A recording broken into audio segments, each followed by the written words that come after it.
Hello, my name is Sean Remillard, and I'm going to talk to you guys about 5 minutes of financial literacy. Understanding credit scores and credit reports. What is a credit report? A credit report is a detailed report of an individual's credit history. It can include many different types of information that varies from the debt you owe on payments to past payments and past debt you owed. It can also show other things such as arrests during your lifetime and personal information like house addresses and your work. It is very important to have a good credit report for numerous things. And as you can see on the bottom of the screen, it's just a little report from a credit report that you can see. It's pretty detailed. Tells you credit score, which I'll get into later, and everything else that you can see on it. Understanding credit scores and credit reports part 2. What is a credit score? A credit score is a number that is calculated by using a mathematical algorithm that consists of 3 numbers, like 730 or 589.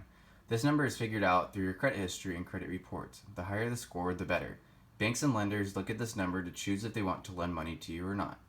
Credit scores range from 300 to 850. People who have never had a credit card or credit in their name will have no credit, meaning it's nearly impossible to take out a loan or borrow money. How is your credit score determined? Well, 35% is towards payment history, which is like your past payments, all the payments that you owed, and stuff like that. 30% is your outstanding debt, which you currently actually owe. So if you're in debt, then 30% of that puts you towards your score. And then 15% is duration of credit history. So how long have you had a credit card? So typically older people will have better credit unless they're in debt. 10% is number of inquiries, which is how many credit cards you have.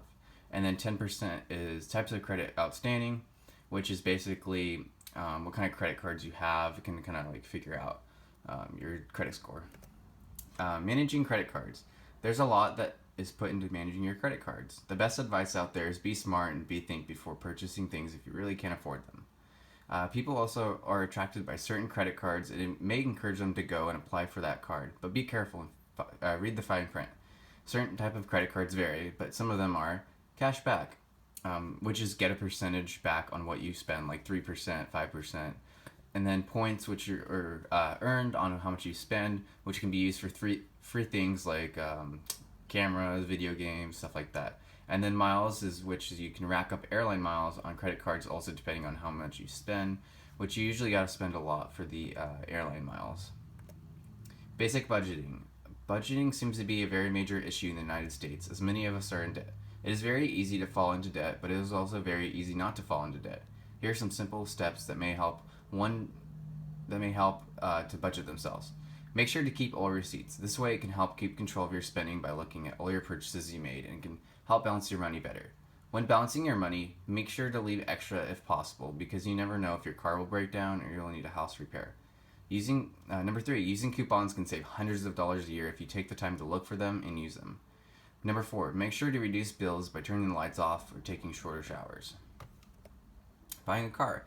There's a lot of things that go into buying a car.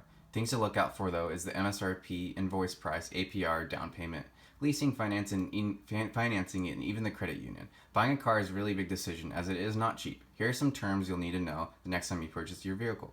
MSRP, which is the manufacturer's suggested retail price, is the sticker price, not the price you exactly have to pay. The APR percentage is the yearly rate you'll have to pay in interest and is calculated in your monthly payment. Typically, the better credit, the lower the APR will be. Down payment. The initial payment on the vehicle, which is negotiable with the dealer. Usually, people put a down payment of around half of the price of the actual car that they're paying.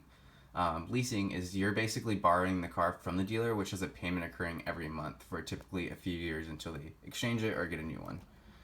Financing is when you plan on completely buying the car. The down payment is what you originally put down, and you have to finance the rest of the car price in monthly payments. Credit union is the company, bank, or dealer who loans you the money, so you have the car right away, but you must pay them back the loan you took out, or your car can get repossessed. So you want to pay every month.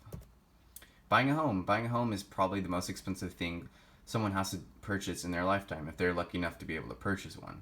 With the help of mortgages, we can pay for the house, or you can pay for the house over the years, like 20 years, 30 years, pretty much like you would pay for a car. Putting a down payment of 20% is highly recommended for a few different reasons. Tips for buying a house includes: don't buy a house that is too expensive to afford, even if it's nice.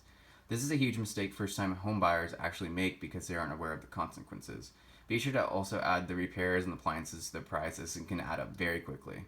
Be sure to shop around different areas to make sure your home is the right one. Negotiating the house price can also save thousands of dollars, so make sure you get the best price you can.